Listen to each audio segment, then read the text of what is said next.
우리 지난주에 이어서 우상 숭배에 관한 이야기를 계속 나누고 있는데요. 가나안 땅에 들어가서 이제 우상을 섬기게 될 이스라엘 백성들을 경계하고 그들이 그곳에서도 하나님을 섬기라고 지금 오늘 본문은 권면하고 있습니다. 본문의 해설에 들어가기에 앞서서 오늘 본문이 이야기하고 있는 것을 좀 볼 필요가 있는데, 여기 보면 대단히 희한한 게 뭐냐면, 너희는 들어가서 우상을 섬기지 마라. 너희가 만약에 우상을 섬기게 되면 하나님께서 너희를 가만히 두지 아니하시고 너희를 모두 흩트러 버리시며 너에게 남자가 별로 없게 될 것이다. 여기까지는 그냥 경고죠. 그런데 그 다음에 무슨 말씀이 나오냐면, 이와 같은 일이 일어날 것이다. 그런데 하나님이 너희를 버리고 너희를 외면하지 아니하시고 너희에게 여전히 은혜를 베푸실 텐데, 그것은 너희 안에 우상을 버리고 하나님을 의지하려고 하는 그와 같은 신앙의 내용들이 다시 생겨날 것이며, 하나님은 그것을 지켜보시고 너희에게 다시 은혜와 사랑을 더하셔서 너희의 회복을 이루어내실 것이다. 이상한 말씀이에요. 대단히 이상한 말씀입니다. 왜냐하면 이 말씀이 언제 주어지는 거냐면, 지금 이스라엘 백성들이 가나안 땅에 들어가기 전이에요. 그들은 지금 여태까지 광야에서 혹독하게 훈련받으면서 우상 숭배라고 하는 것이 얼마나 무서운 것인지를 배워왔고, 그들에게 마땅히 주어야 할 내용은 뭐냐면, 너희 들어가서 우상 숭배하지 마. 너희 우상 숭배하는 거 봤지? 우상 숭배하면 어떻게 되는지 봤지? 너네처럼 이방인들처럼 될 거야? 그러지 않을 거면 너희 하나님 꼭 붙들고 살아야 돼. 알았지? 신신당부한다 까지 하고 끝나야지. 그쵸? 근데 너희가 들어가면 그럼에도 불구하고 니네가 우상 숭배에서 망하게 될 건데, 그 망하게 됐을 때 하나님은 너희를 잊지 않고 기억하실 것이고, 너희 안에 신앙의 회복이 일어나 하나님이 너희를 일으켜 세우셔서 다시금 하나님을 믿는 민족으로 이렇게 세우실 것이다. 이상하지 않으세요? 이상하지 않으십니까?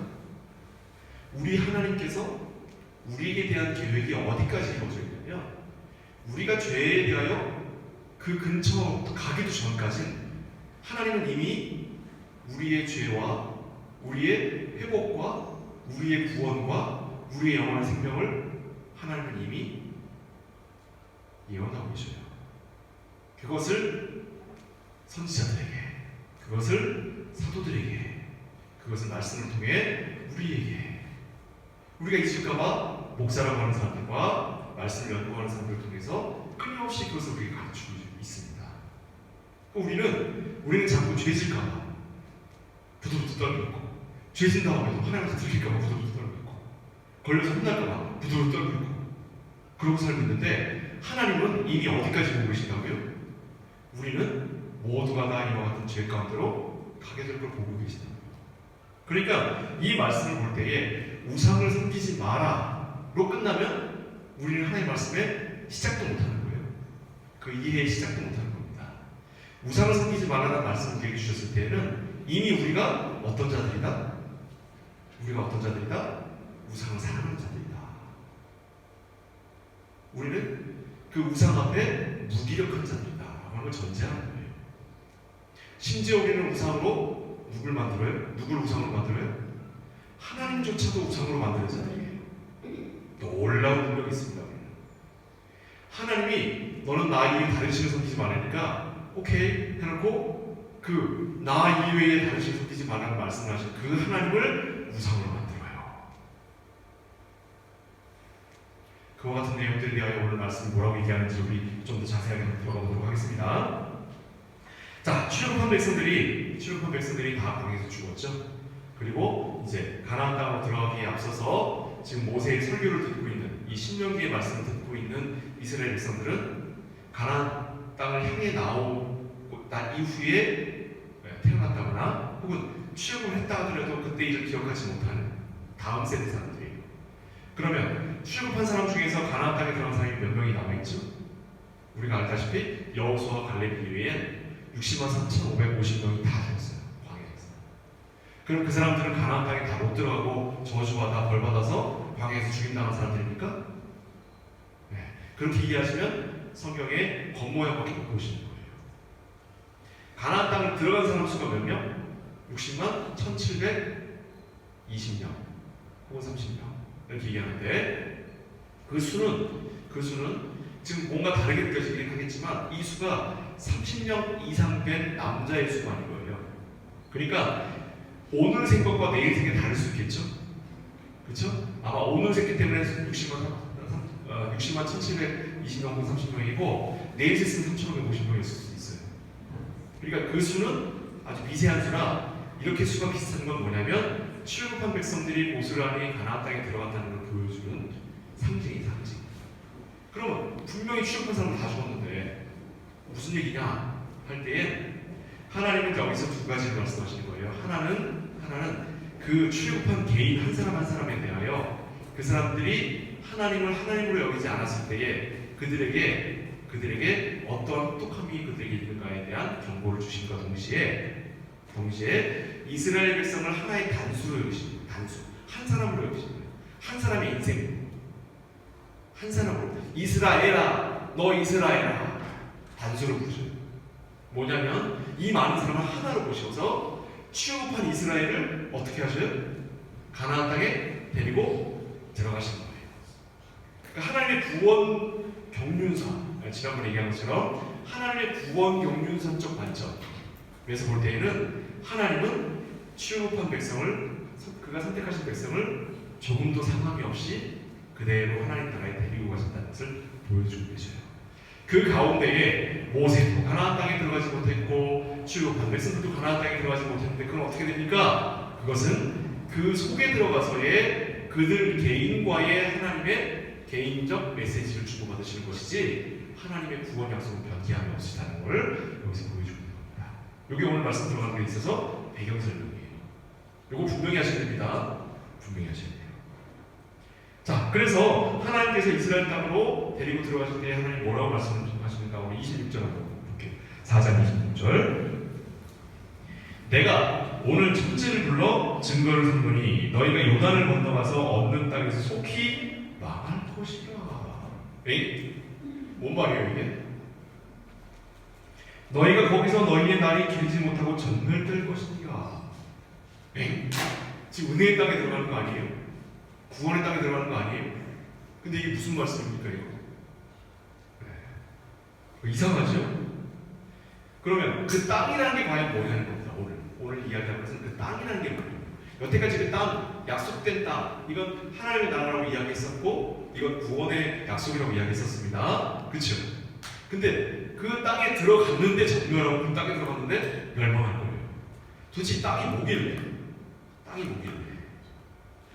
자, 이 땅은 아까 이야기한 것처럼 이스라엘 백성들이 60만 명이 넘는 30세 이상 된 남자 수나 그러면 여자 수, 아이까지 합하면 얼마나 될까요? 한 200만 명 가까이 되겠죠? 그 많은 수가 출애굽을 해서 가나안 땅에 들어가지 못하고 다 죽고 새 세대가 들어가게 되는 그것을 볼 때에 거기에 복수, 두 가지 이상의 의미를 담고 있는 것처럼 이 땅도 마찬가지입니다. 땅도 두 가지 이상의 의미를 갖고 있어요. 첫째는 우리가 계속 생각한 것처럼 하나님의 나라를 의미합니다. 그렇죠? 약속된 땅, 하나님의 나라. 그러면 이 하나님의 나라는 어떤 땅입니까? 계속 뭐라고 나와요? 젖과 꿀이 흐르는 땅이라는 말이 나와요. 그렇죠? 그런데 자, 물리적으로 땅이라고 하는 것은 농사를 지을 수 있는 땅과 농사를 지을 수 없는 땅으로 나뉘어요. 농사를 지을 수 있는 땅은 기름진 땅, 농사를 지을 수 없는 땅은 척박한 땅, 뭐 바위가 많다든가 돌이 많다든가 혹은 소금기가 많다든가 너무 물기가 빠져갖고 모래같이 되었던가.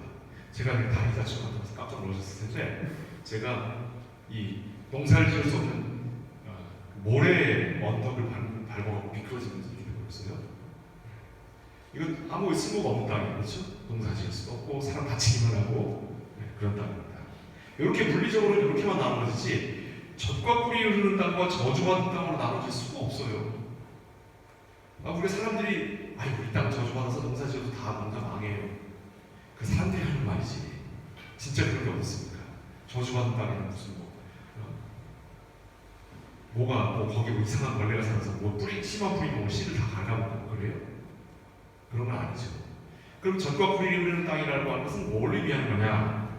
그건 그곳에 사는 백성들이 하나님의 은혜의 약속을 가지고 살아가는 사람들이 살아가는 땅이기 때문에 그래요.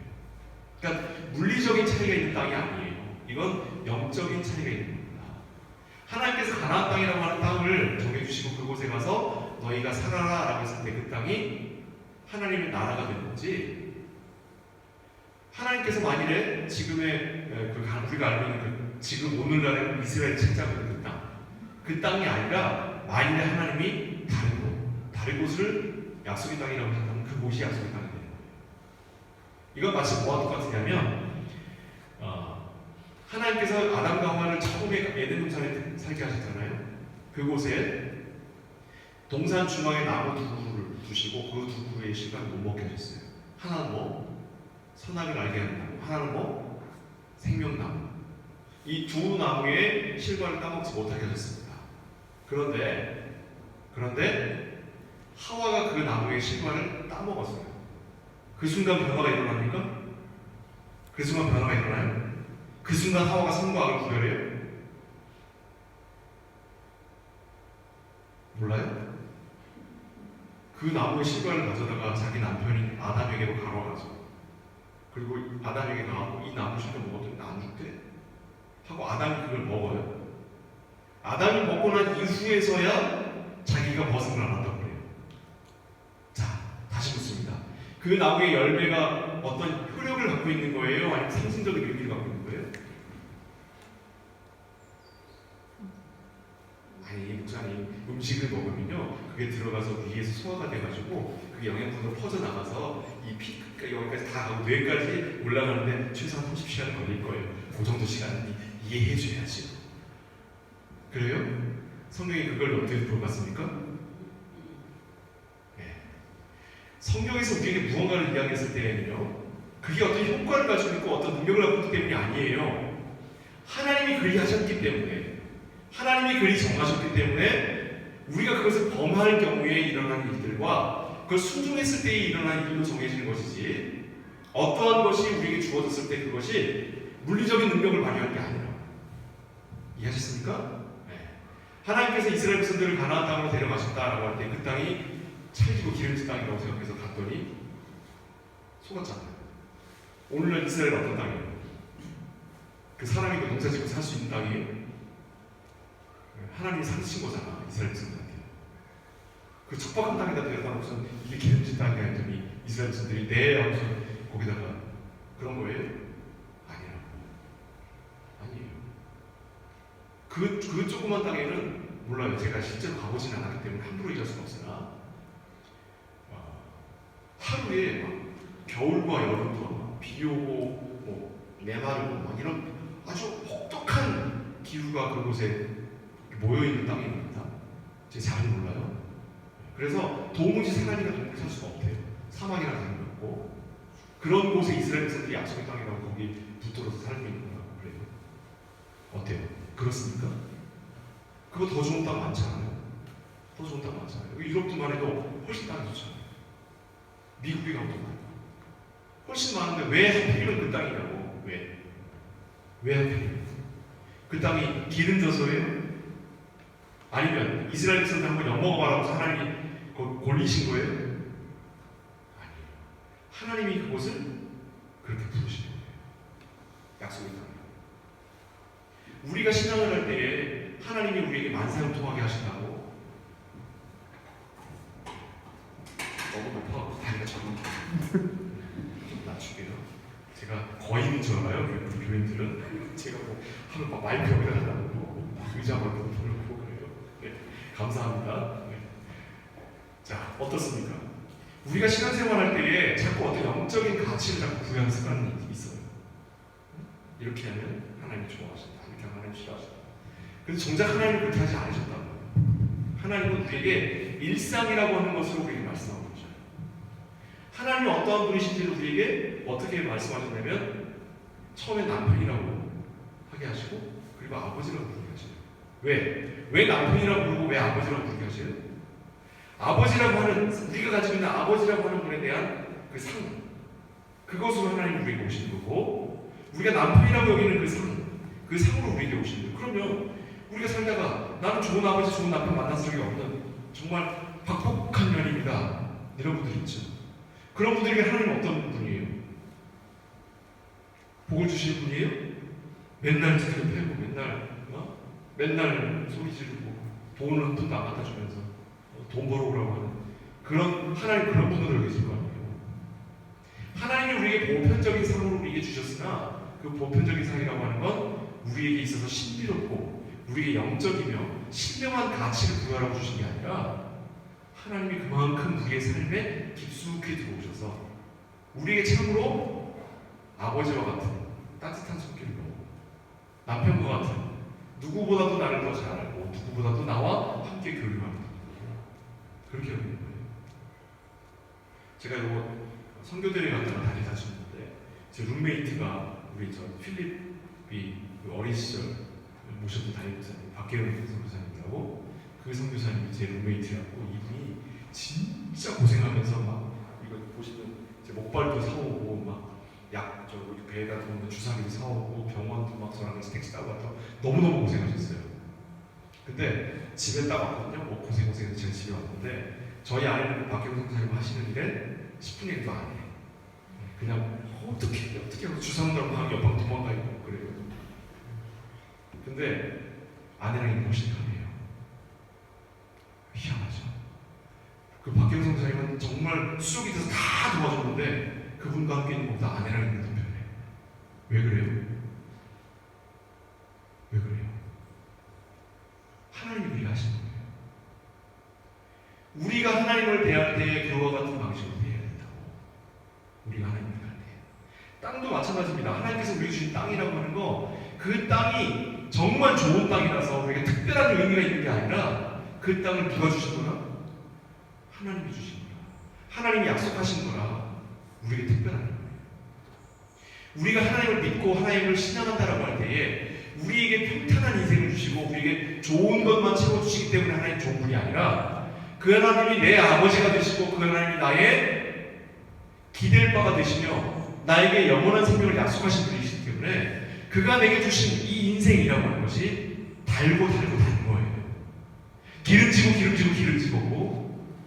이것이 바로 나의 구원의 길이라고 하는 겁니다. 우리 중에 누구 하나 나의 삶이 편한 사람 있습니까? 나는 정말 인생이 너무 쉬워서요. 뭘 해도 그냥 내 손만 닿으면 내 손이 금손이라 뭐 손만 닿다 하면 그냥 막 로또가 터지고요. 내 손만 닿다 하면 막 좋은 일들이 막 생겨가지고 나는 인생이 너무 행복해요. 하나님 감사합니다. 이런 사람 있어요? 그런 사람이 세상에 어디 있습니까? 그런 사람이 세상에 어디 있어요? 성경에 나와 있는 인물들 중에 그런 인물 있어요? 다 한 명이라도 있습니까? 요셉은 주님의 이름 때문에 몇 번씩이나 100번에 한 번 감암 매를 맞았다고 그러죠. 100번에 한 번 감암 몇 번을 맞았다는 얘기예요? 99대 맞았단 말이에요. 왜 100대 안 때리고 99대 때릴까? 왜요? 왜 그럴까요? 100대 때린다는 말은 죽는다는 뜻이에요. 그러니까 죽지 않을 만큼만 때렸다는 뜻이에요. 실제로 2번이나 죽은 줄 알고 사람들이 그 매장지에다가 시체를 던져놨는데 거기서 오초토 털고 일어났대요. 2번이나. 바울도 총리가 된 요셉은 어때요? 그는 평탄한 인생을 살았습니까? 아브라함은 복의 근원인 아브라함. 그가 죽을 때에 그가 가질 수 있었던 재산이 얼마나 돼요? 막벨라굴 하나예요. 자기 묻힐 수 있는 무덤 하나 가지고 죽었어요. 자기 아내와 자기가 죽을 수 있는 묻힐 수 있는 무덤 하나 갖고 죽었어요. 아니 우리가 생각하는 땅의 조상 아브라함이라면 약속의 땅 조상 아브라함이라면 그가 어디다가 돈 주고 우물 하나 사면 거기가 그냥 막 폭등을 해갖고 거기다가 막 당시에 이집트 왕이 아파트한테 신도시를 지어가지고 아브라함이 막 떼부자가 됐더라고요. 이런 게 나와야 우리가 은혜가 되지. 할렐루야. 아멘하는 거 아닌 거 알죠? 그런데 왜 우리는 그걸 기대하고 살까요? 왜? 성경이 우리에게 얘기하고 있지 않고 우리에게 약속하고 있지 않은 바를 우리는 기대하고 있고 오히려 하나님께서 우리에게 약속하신 바를 우리는 하찮게 합니다. 하나님이 약속하신 바가 뭐예요? 우리와 함께 하시고 우리가 하나님과 동행하는 그곳이 뭐라고? 그곳이 어디라고요? 하나님 그곳이 땅이라고 약속했다. 이 땅이 척박할지라도, 이 땅에 아무것도 안 날고 정말 내가 이곳에서 너무너무 고생스럽게 살아간다 하더라도 이곳에 누구와 함께하기에? 하나님이 우리와 함께 하시기에 이곳은 하나님의 약속된 젖과 꿀이 흐르는 땅이라고요. 너의 본토 친척 아비의 집은 자기 방식대로 살아오는 방식이고, 하나님께서 지시하실 땅은 바로 하나님께서 우리에게 요구하신 순종의 방식을 이야기하는 겁니다. 아브라함은 데라의 자식이에요. 데라의 사는 곳이 어디냐면 갈대아우르라고 하죠. 갈대아우르는 우리가 성경에서는 자세하게 나오지 않지만 우르라고 하는 것이 고고학적으로 말했더니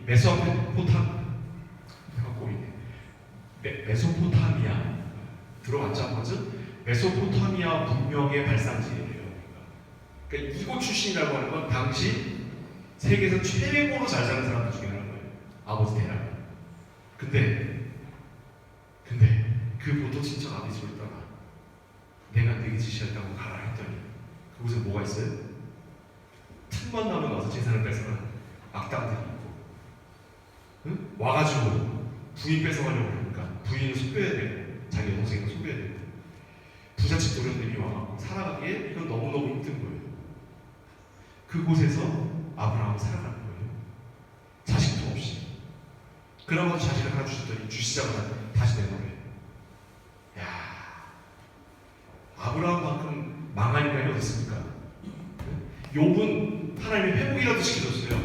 근데 아브라함은 최소한 아버지만큼은 되지 못해도 최소한 그 땅에서 대부호 정도로 만들어줘야지.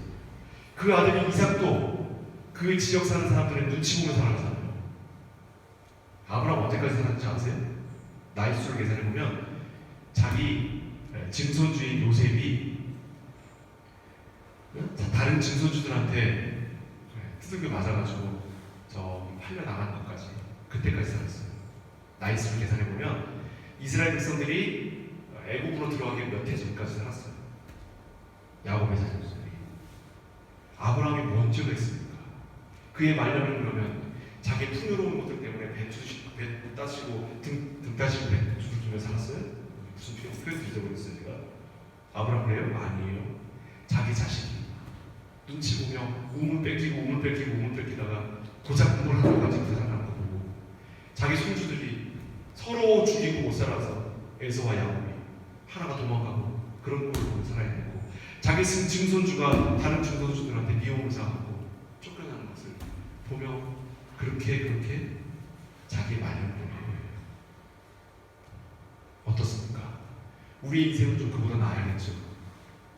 그런데 그 나아야 할 것을 하나님이 우리에게 기대하게 하십니까? 하나님은 우리에게 약속하지 않으신 것을 우리가 기대하는 거 아니에요? 오히려 하나님이 우리에게 약속하신 건 뭐냐면 그런 어려운 가운데 있더라도 우리는 하나님의 구원과 하나님의 영원한 생명을 약속하셨으며 그 가운데 우리가 채워갈 하나님을 사랑하는 성도로서의 삶을 우리에게 약속하신 건 아닙니까? 과연 우리가 하나님의 자녀라면, 하나님의 자녀로 부르심받은 자들이라면 하나님이 우리에게 약속하신 것을 기대하며 살아가야겠습니까? 아니면 약속하지 아니하신 것을 우리가 스스로 하나님의 약속이라고 여기며 하나님한테 덧입혀 하나님을 우상으로 만들겠습니까? 오늘 이야기 그 얘기예요. 성도의 삶의 의미와 가치는 기도 한 방, 은혜 한 방으로 바뀌지 않습니다. 절대. 뭐 내가 기도하니까 하나님 들어주시는가 말는가 하는데 우리 목사님 능력의 종이니까 우리 목사님한테 기도 한 방만 받으면 내가 이거 해결될 줄 믿습니다. 아니에요. 그런 건 없어요. 그런 건 없어요. 내가 힘들고 제가 지금 다리가 저려요. 다리가 저리고 아프고 지끈지끈해요. 네? 그러면 마음 같아서는 아유 저 170kg 떨어져 있으니까 저 오늘 한번 큰 한 번 쓸게요. 마음 같아서는 굴뚝같죠. 괜히 와가지고 막 의자 끌어놓고 막 다른 사람들 막 힘들게 눈치 보이게 뭐 하는 시에 가서 방송 소리 가면 나도 좋고 목사님 저기 나오는 동안 난 졸기도 해도 아무도 모르고 서로 좋잖아. 굳이 여기 와가지고 뭐 하는 거야 이게? 왜 이래요? 우리가 왜 이러고 살아요? 할 수 있는 최선을 다하는 거예요. 신명기 4장 5절부터 6절을 한번 볼게요. 우리 좀 전에 가봅니다. 신명기 4장, 우리 본문 말씀은 좀 앞이죠? 5절 6절 말씀입니다. 내가 나의 하나님 여호와께서 명령하신 대로 규례와 법도를 너희에게 가르쳤나니 이는 너희가 들어가서 기업으로 차지할 땅에서 그대로 행하게 하려 함인즉 너희는 지켜 행하라. 이것이 여러 민족 앞에서 너희의 지혜요 너희의 지식이라. 그들이 이 모든 규례를 듣고 이르기를 이 큰 나라 사람은 과연 지혜와 지식이 있는 백성이로라 하리라. 아멘. 진짜로예요? 진짜로? 주일날 이 좋은 시간에 늦잠 자면 좋은데 가가지고 무슨 영화를 보겠다고 가서 모여가지고 예배드리고 으유 바보 같은 거 손가락질하지 않아요? 근데 왜 여기다 익스랑 써요? 우리가 마땅히 하나님께 드려야 할 거거든요. 마땅히 하나님이 우리를 자녀 삼으셨기 때문에 마땅히 하나님의 아버지로서 우리에게 자기의 생명을 내어주셨어요. 십자가에 독생자를 달려 죽게 하셨어요. 왜? 그냥 그게 아버지가 자식에게 해야 될 일이니까 그냥 그렇게 하신 거예요. 그 하나님께 자식된 도리로 우리가 그냥 때 되면 전화해서 아버지 건강하시죠? 어머니 별일 없으시죠? 라고 전화하는 것처럼 그냥 마땅히 그렇게 말씀하시니까 그냥 그걸 따르는 거예요. 그게 뭐예요? 아버지와 자식 간의 관계고, 그게 뭐예요? 남편과 아내의 관계 아닙니까? 그게 쌓여서 가족이 되는 거예요. 그게 쌓여서 우리가 하나인 것을 확인하는 겁니다. 예수께서 아버지께 기도하시잖아요. 아버지와 내가 하나인 것 같이 저들도 하나가 되게 하셔서 우리와 하나가 되게 하여 주옵소서. 하나님이 하시는 일은 뭐냐면, 모두가 하나 되게 하시는 거예요. 모두가 어떻게? 아버지와 자녀됨으로 하나가 되게 하시고, 서로 성도됨으로 하나가 되게 하시고, 사랑으로 하나가 되게 하신다고요. 우리는 하나님의 진리의 말씀을 지키라고 고용된 자들이 아닙니다. 누누이 말씀드립니다. 정의를 위해서 이 한 목숨 초계와 같이 내놓겠습니다. 그런 건 독립운동가들에게 맡기시고요. 우리는 하나님의 말씀을 그저 내 삶 가운데 지켜가는 일로 최선을 다하는 거예요. 근데 하나님 어디까지 알고 계셔요? 우리가 그게 성공하다 실패한다? 우리 그걸 해낼 수 있어요? 없어요? 하나님의 말씀을 우리 삶 가운데 지켜내는 걸 우리가 해낼 수 있어요? 없어요? 해낼 수 없다고 하잖아요 지금. 그걸 알고 계시고요. 알고 계시면도 불구하고 우리에게 뭘 약속하셨어요? 회복을 약속하십니다. 뭘 약속하셨어요? 구원을 약속하시는 거예요. 뭘 약속하셨어요? 영원한 생명을 약속하시는 거예요. 그래서 우리 하나님이 아버지인 거고, 그래서 우리 하나님이 믿을 만한 분인 거예요. 이 하나님이 세상을 창조하신 분이신데 나한테 빈말 몇 마디 했다고 내가 그 말에 홀딱 넘어가가지고 그냥 거기다 사인한 게 아니라, 이 하나님이 뭘 보이시는 거예요? 내가 하나님이 기대하시는 바에 미치지 못하는 수준 낮은 인간이라는 걸 알면서도 사랑하시겠다라고 하나님 우리에게 말씀하고 계시고, 그걸 진짜로 이루고 가시기 때문에 우리가 그를 믿고 의지하는 거예요.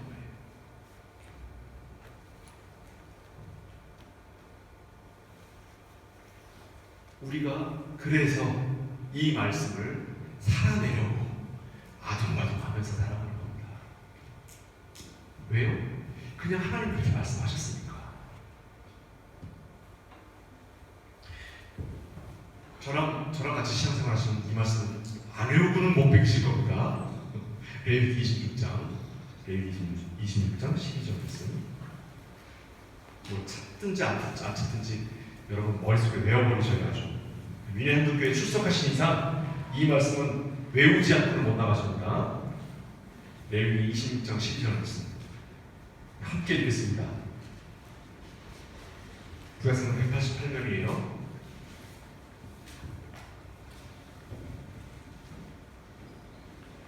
자, 26장 12절 시작. 나는 너희 중에 하나여 너희의 하나님이 되고 너희는 내 백성이 될 것이다. 너는 내 거 나는 네 거. 이보다 더 분명한 말씀이 어디 있습니까? 누가 하시는 말씀이에요? 하나님이. 너는 내 거, 나는 네 거예요. 내가 너희에게 나를 주었듯이 너희도 내가 행한 것처럼 너희를 내게 내놓으라는 거예요. 하나님이 먼저 주셨어요. 하나님이 먼저 주셨어요. 우리의 신앙생활은 그겁니다. 하나님이 먼저 주셨기 때문에 나를 하나님께 내어드리는 과정을 밟아가고 있는 게 우리의 신앙생활인 거예요. 이 관계는 우리의 요구와 우리의 욕심을 채워가는 방식의 신앙생활과는 너무너무 동떨어져 있습니다. 내가 좀 편하자고, 내가 좀 안락하자고, 내가 좀 많이 벌어서 남들한테 좀 큰 소리 치고 살자고 하나님한테 눈물 흘리는 척하고 엉엉 우는 척하면서 매달리는 척하는 것과는 너무너무 다른 거예요. 이건 그저 너무너무 담백한 내용이에요. 너무너무 담백해서 아무런 꾸밈이 없습니다. 너는 내 거, 나는 네 거예요.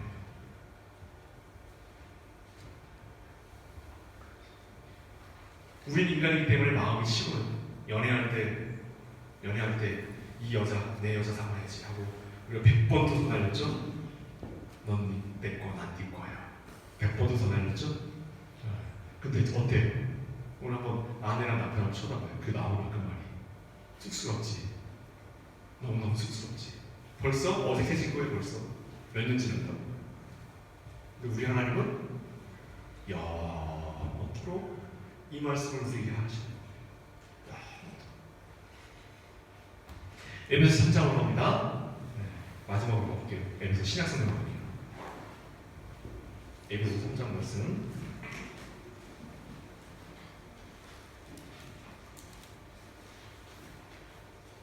에베소 3장 14절에서부터 19절 말씀입니다.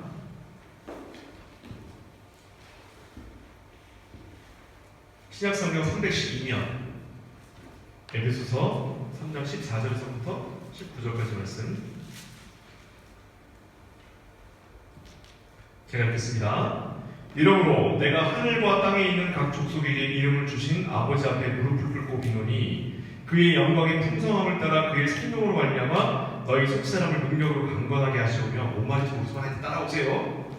믿음으로 말미암아 그리스도께서 너희 마음에 계시게 하시었고 너희가 사랑 가운데 뿌리 박히고 터가 굳어져서 능히 모든 성도와 함께 지식에 넘치는 그리스도의 사랑을 알고 그 너비와 길이와 높이와 깊이가 어떠함을 깨달아. 이제부터가 중요합니다. 하나님의 모든 충만하신 것으로 너희에게 충만하게 하시기를 구하노라. 아멘. 이렇게 돼 있어요.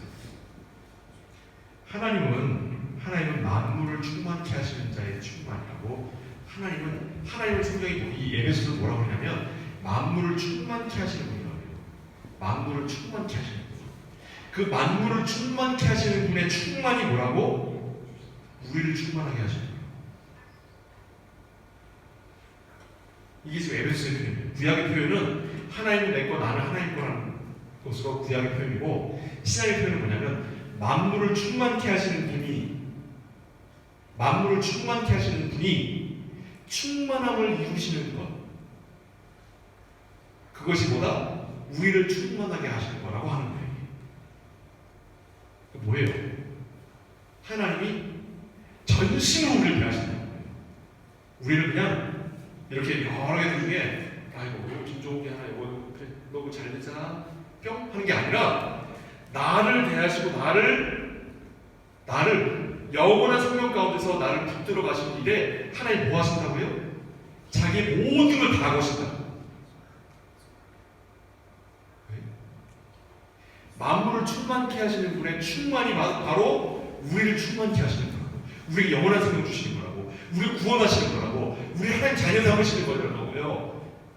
우리를 하나님 거 삼으시는 거라고. 우리를 하나님 거 삼으시기 위해서 하나님이 자신의 모든 걸 다 하셨어요. 그러면 우리가 하나님 거 되지 못하면 하나님 어떻게 되는 거죠? 하나님 자신의 모든 걸 잃어버리시는 거예요. 그럼 하나님 우리를 잃어버리겠어요? 안 잃어버리겠어요? 우리를 대하시는 진심이신데 그 하나님 우리를 버리시겠습니까? 그런 일이 있을 수 없는 거예요. 자, 다시 땅으로 돌아옵니다. 우리가 구약 성경을 읽을 때에는 이걸 비유로 우리에게 주기 때문에 우리가 잘못해서 그러면 이 땅에 들어가지 못한 사람들은 하나님 버린 것처럼 보여요. 우리가 잘못해서 가면 그 땅에 들어간 사람들조차도 그들이 우상숭배했을 때 하나님이 버린 것처럼 보여준단 말이에요. 그렇지 않다고. 하나님이 뭘 약속하신 거예요? 하나님이 자기 백성이라고 삼으신 출애굽할 때에 그 아무것도 몰랐던 백성들, 모세가 십계명 받으러 시내산에 올라갔을 때 그곳을 금송아지 만든 그 인간들 단 한 놈도 흘리지 않고 다 어디 데려가셨다고요? 하나님 나라에 데려가셨다고. 그 일을 위해 하나님 뭐 하신다고요? 자신의 모든 걸 내놓으신다고. 여러분, 우리 하나님 이 정도 분이십니다. 우리 하나님 이런 분이셔요. 제발 하나님께 대하여 다른 엉뚱한 것으로 거기다 던집혀서 내 말 잘 듣는 밴딩 머신으로 만들지 마세요. 제발. 어떻게 하면 기도의 응답을 받을 수 있는가? 하나님을 밴딩 머신으로 여기지 마세요. 동전권에서 잘 닦아서 후 불어서 넣어야 내가 원하는 기도의 내용이 응답이 돼서 터져서 쏟아져 나오는 그 따위로 하나님 믿으실 것이라면 차라리 부담 찾아가시길 빨라요. 진짜 귀신에게 계시면 귀신은 우리 속을 빨리 들어줄 거예요. 정말로 진심으로 하는 말입니다. 우리가 하나님을 섬기는 방식은 그런 방식이 아니에요. 우리가 섬기는 방식은 하나님이 진심으로 우리를 대하시는 것처럼 우리가 하나님을 진심으로 대하는 거예요. 거기에 약속하시는 땅이 있습니다. 그리고 그 땅을 소유한 여러분, 그리고 저, 우리 모두는 영원토록 그 땅을 누리며 하나님과 함께할 것을 하나님 약속하셨습니다. 우리를 충만케 하신 일이 곧 하나님의 하나님 되심이라. 만물을 충만케 하시는 자의 충만이 곧 우리를 충만케 하시는 것이라. 우리에게 약속하신 바 승리하시기 바랍니다. 이 승리는 우리에게 약속되었습니다. 이 승리는 우리가 결코 잃어버릴 수 없는 겁니다. 이 승리는 곧 하나님께서 이루어 주시는 우리가 소유한 하나님의 약속된 땅인 것입니다. 기도하겠습니다. 사랑하는 아버지 하나님, 하나님께서 우리에게 약속하신 그 땅에 우리가 들어가 하나님과 함께 영원토록 살도록 허락하심을 감사합니다. 이 감사한 마음으로 영원한 생명을 받아 누리게 하여 주시고 그 삶 가운데서 감사와 찬양이 나오도록 허락하여 주옵소서. 이 땅 가운데 살아가면서 조금 겪게 되는 이런 어려움들은 그 땅에 살아가기 위하여 하나님 우리에게 필요로 하는 것들을 채우시는 과정임을 우리가 믿고 고백하며 감사하여 하나님 앞에 나아갈 수 있도록 복되게 하여 주옵소서. 예수 그리스도의 이름으로 축복하며 기도하옵나이다. 아멘.